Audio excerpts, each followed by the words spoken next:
So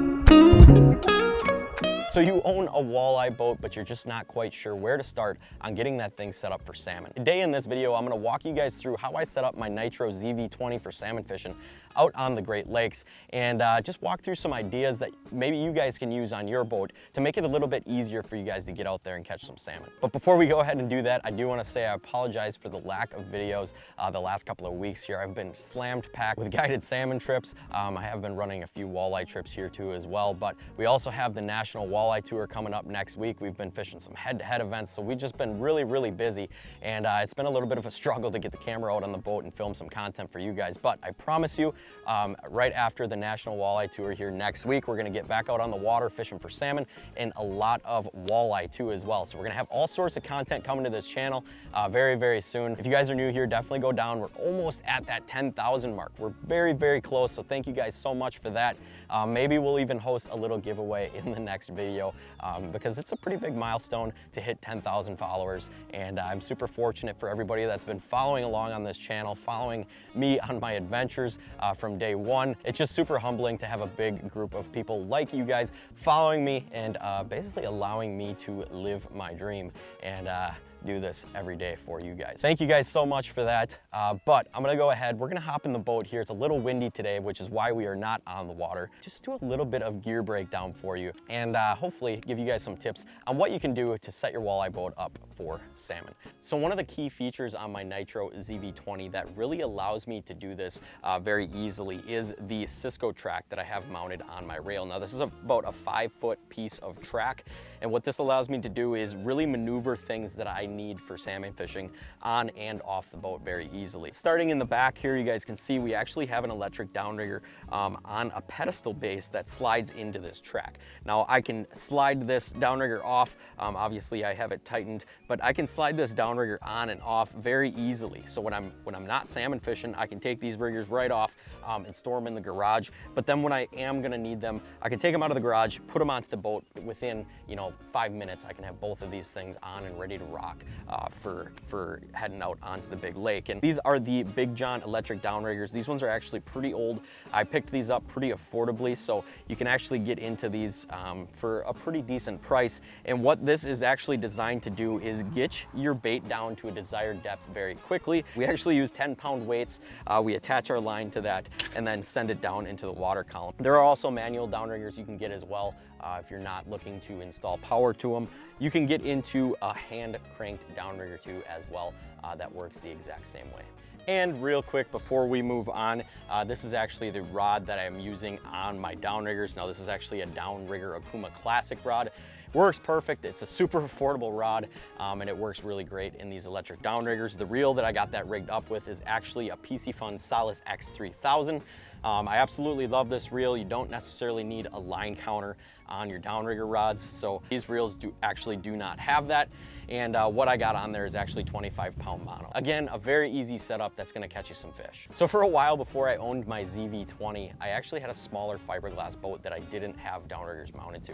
I actually didn't own any downriggers at the time, and I didn't have a way to mount them to that boat. But I still wanted to get out on Michigan and do some salmon fishing. So in lieu of the downriggers, another good way to get your bait deep into the water column out on Lake Michigan is actually using a Magnum Dipsy Diver. What this is gonna allow you to do is reach those deeper depths without having to use a downrigger to get there. Now there's a couple of different settings you can use on these Magnum Dipsy Divers, but when I wasn't running my downriggers, what I did was actually run 2 Magnum Dipsies off of each side of the boat on a 1 setting.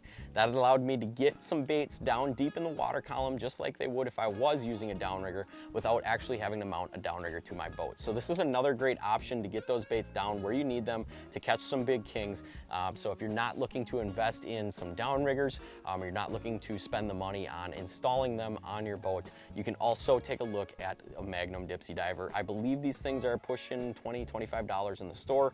So a couple of these will definitely be all you need to get out there and catch some fish. What I like to run those Magnum Dipsies on, just to get them down a little bit deeper, is actually a wire rod setup. Right here I have an Akuma White Diamond copper wire rod. rod. The only difference on this rod is it's actually gonna have a roller tip on there, which is gonna allow that wire to kind of spool through the tip of this rod very easily. That way it's not getting bound up on you or anything like that. What I like to do is run my downriggers on each side, and then next up, I'll run 2 wires outside of those downriggers. And then sometimes, if we do have enough people in the boat, I'll even run another set of dipsy divers.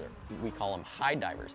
And what I'm running on those is braid, and I'll actually run those on a 3 setting, so that way they'll kind of push out further past these wire divers even. So there's a lot of different setups that you can run, and I don't want to get into all those setups today, but again, this is just another great way to get your lines down deep where you need them. So something else that I actually added to my boat last year that's been a really, really good asset to the boat is a fish hawk. And this here is actually the X4 fish hawk with the red display. This works very, very well. And what this is gonna allow me to do is read my speed and my temperature down at the downrigger ball. This piece of equipment kind of goes hand in hand with a downrigger. Again, it's gonna allow me to read that temperature and that speed, which in my opinion is very, very important on the Great Lakes, which can sometimes be the difference between catching fish and not catching fish out on the Great Lakes. The probe that you're gonna get with those fish hawks are gonna look something like this. This is actually the new probe that they came out with, and this thing is pretty slick. Don't have to put any batteries inside of it. There's an internal battery. It'll come with a charger that you just set it on to charge. It actually communicates with a transducer that you put on the back of the boat. That way you can get your readings to this screen. The X4 fish hawk is what I use. Again, I got that mounted on a track base plate, so I can take this fish hawk off if I don't want it on here. If I'm gonna be doing some walleye fishing for a while, I can actually just take the cords off of this fish hawk and then slide it right out of this track and put it in a safe place. That way it's not riding along for all the walleye trips that I'm doing. But if you're really thinking about getting into some salmon fishing, I would definitely look into purchasing a fish hawk. And last up on the track, of course, you're gonna need some solid rod holders. I actually run Tech rod holders on my boat. Again, these are all track mounted. I have 2 single rod holders, and then I have a rod tree that actually has 3 rod holders on it. And how I like to run these in the boat is basically I run my wire diver here, my braided diver here, and then all of my high lines here. And what I mean by high lines are my snap weights, my lead core, copper setups, and even my pump handles. And what I'll do, because I don't have a mast setup on my walleye boat, is I'll actually run offshore planer boards. And these Magnum offshore planer boards seem to really do the trick on the copper and the lead core setups, and even some of the pump handle setups as well. So if you're looking for a great setup, definitely look into offshore planer boards. They're gonna do what you need them to get out on the water and catch some fish. Now, another thing that is not necessary but handy to have on a boat, especially if you're running a walleye boat, is having a kicker motor. Obviously, when you're out trolling for salmon, you can put a lot of hours out on the water, and you don't necessarily want to be racking those hours up on your big motor if you don't have to. When we're trolling for salmon, we're trolling at pretty high speeds. So we're going anywhere from 2 miles an hour, maybe even up to 3 miles an hour on some days, depending on the current. Again, it's all dependent on what the ball speed is by using that fish hawk. So I definitely suggest investing into a kicker motor. A lot of walleye boats nowadays are coming with a kicker motor, so there's probably a good chance that your boat already has one. But if you don't, it might be something that you want to look into if you're going to be going out onto the big lake fishing for salmon. And last but not least, one of the tools that I like to use a lot out on the big water is actually an electric trolling motor. And why I like to use this is because then I don't necessarily have to pay attention to keeping the boat straight. Obviously, you always want to be making sure that you know where you're going. You're always watching in front of you. But being able to keep the boat straight while you get lines set up, especially in my situation where I'm running a lot of guide trips, it's nice to be able to just set a course and have this Minn Kota locked on that course. That way I can take the time to kind of set up rods and not necessarily have to worry about doing circles. Now again, I do use this Minn Kota in conjunction with my Mercury Pro kicker, mainly because that Pro kicker is going to move the boat around at a good speed, while this electric trolling motor is basically just going to steer me to keep me going straight or to maneuver in different directions when I'm out there on the water. So another important piece of equipment for me, again, not super necessary. Some people do not use this at all. They'll just use their steering wheel to turn the boat, and that is completely fine as well. but this is just one of the tools that I use to make it a little easier for me. So that is a little breakdown on how I rigged up my Nitro ZV20 for salmon fishing. Obviously, there's a lot of different ways you can do it. You don't have to go purchase every single tool that I showed you guys in this video. Those are just things that make it a little bit easier for me.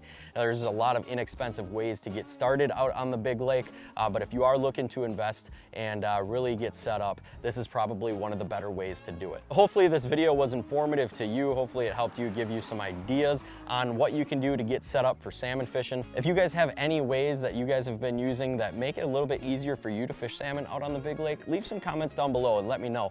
Maybe I'll even try it on my boat in the near future. Again, thank you guys so much for almost 10,000 subscribers. I promise we're gonna have some good fishing videos coming to you guys soon.